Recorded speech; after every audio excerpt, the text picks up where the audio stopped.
She answered. She categorically denied that in the morning. By that afternoon, she had to change entire tune. Huh. Interesting. Suggest, that there was. And, well, I found the one. This is one reason why I argue that she wasn't fit to be prime minister when she became prime minister, because she lied to Parliament in effect and lied to the public people. By the way, Roger Hanson. Yeah. Christy knows cute. You have a cute Secretary of Homeland Security.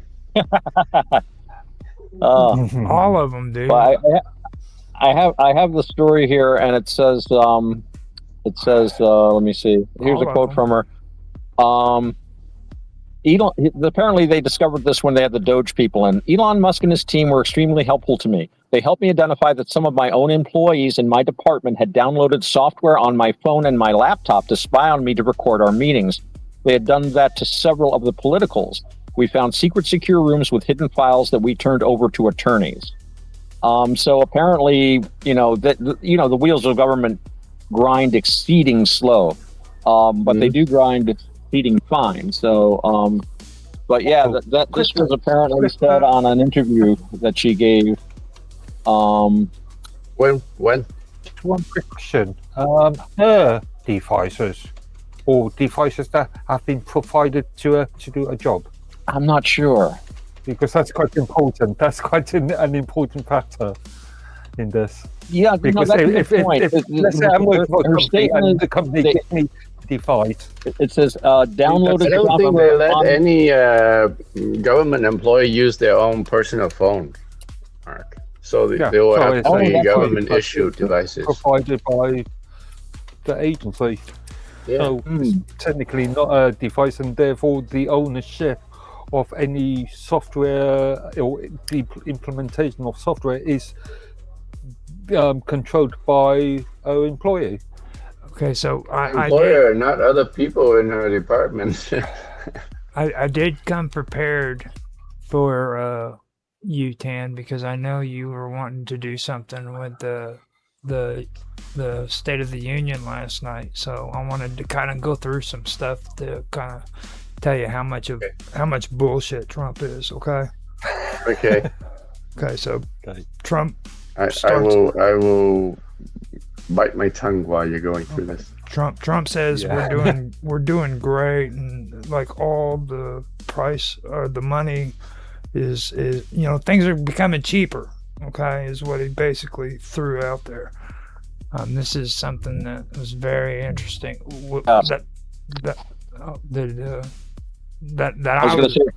That end user agreement again. Oh yeah. But yeah, she says in the article, my phone and my laptop. But again, that could very well have been something handed to her with the stuff already on there. I don't know. This was said at an interview she was giving just recently. So yeah, I wanted to run by some of these numbers. Go ahead, Roger. Some of these numbers that we're going to fact check what he said, right?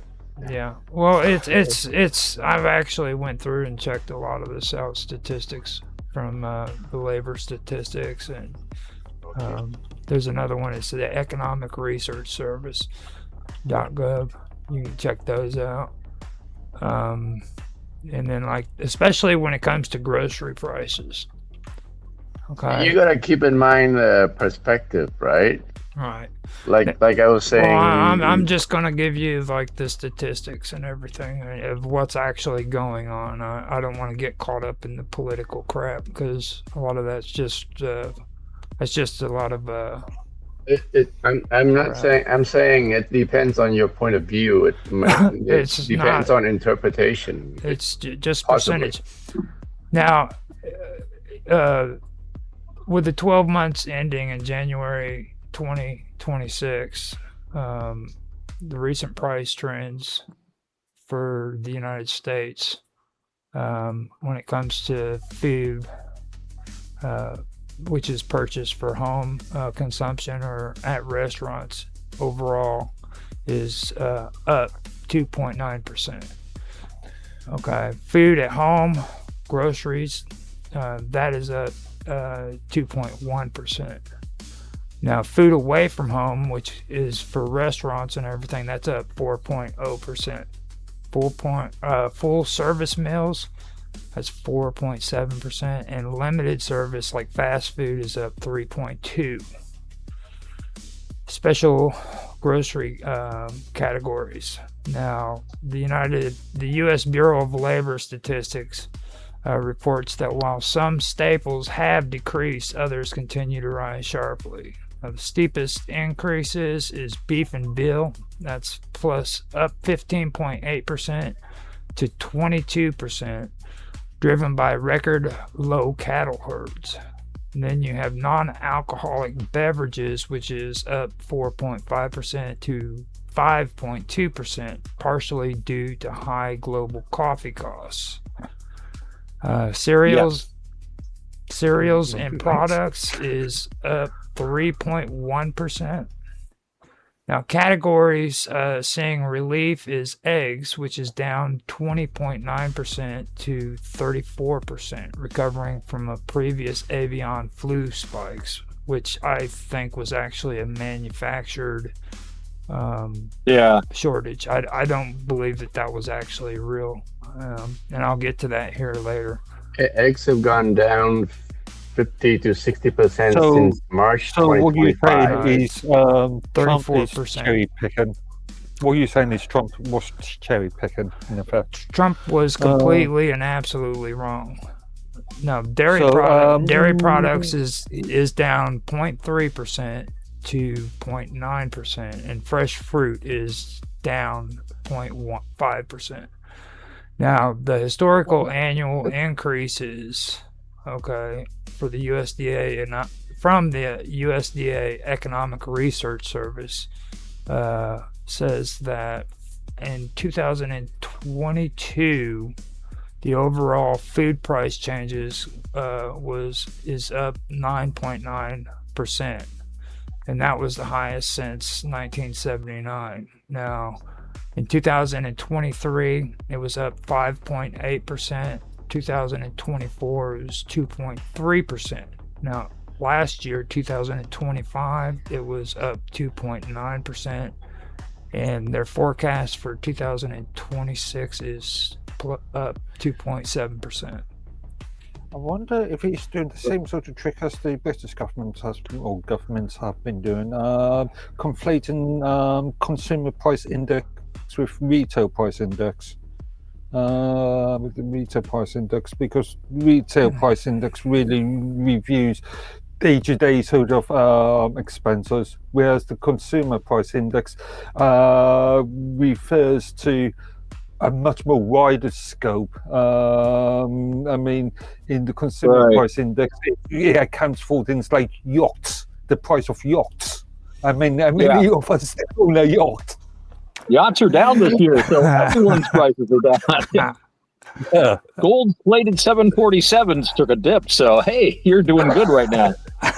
Well, coffee was something I've been keeping an eye on. Coffee for the last few years, and coffee and chocolate. I know they were having a lot of trouble with the harvests, and they were talking about that. It takes a while for that effect to go through, but I've been hearing about. We were looking at spikes in coffee and chocolate in the coming years, simply because of harvests that we had last year and the year before.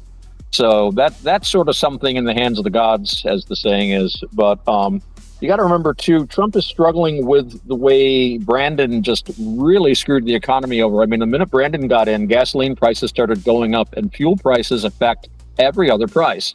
I mean, Trump is very correct that if you can get gasoline prices down, the price of everything else goes down. So we're bringing stuff down. But when you think about how high the prices got under Brandon, and I mean, that's also in part the fault of the $1 trillion or something they just printed. I mean, that's people don't seem to understand inflation. It doesn't mean that prices go up. It means your money is worth less. So I think a lot of our problem is the inflation that was caused by doubling. What was it? They doubled the amount of paper money in circulation. So certainly prices are going to go up. So any kind of a decline, I think, is a good thing. And gasoline's gone down quite a bit where I live anyway. Yep. So that's a good thing. I mean, I just personally felt a great deal of relief when I saw prices coming down. And if they're not coming down to pre-Brandon levels, it's amazing they're going down at all, as far as I'm concerned. But that's just my take on it. I did think ahead of time, and I knew inflation was going to come into it, so I pulled up the information on that too. The annual inflation rate has gone down over the previous year. As of January of 2026, the inflation rate is at 2.4%. Now, this represents a significant decrease from January 2025, when the rate was at 3.0%. Now, on an annual comparison, year over year, it shows that in January of 2025, it was at 3.0%.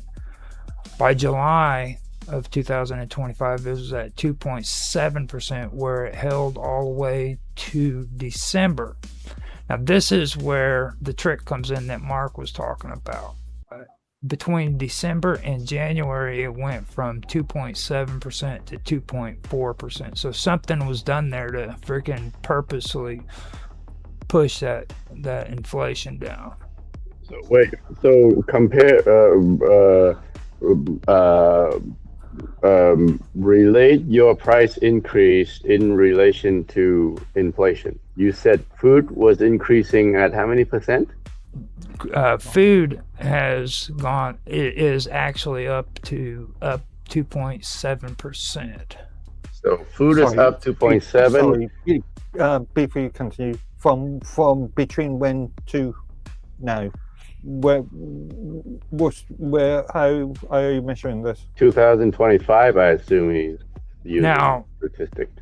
Now the USDA Economic Research Service is where I got it from, and it notes that the recent growth is cooling down basically compared to the pandemic era peak.